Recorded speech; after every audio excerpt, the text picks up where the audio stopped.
Hello, Harmony Public Schools. My name is Raquel Herrera, and today I will be presenting to you the project The Tornado in the Bottle.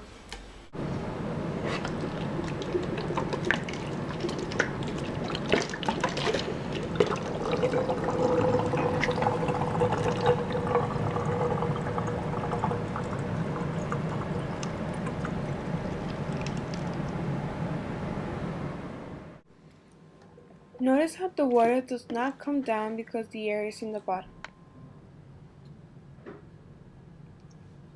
As I revolve the bottle in the top, the vortex is starting to form. A vortex is a type of motion that causes liquids to travel in a circular motion around a center line. So the air comes up and the water goes down. This makes the water run faster. Thank you for watching Harmony Schools.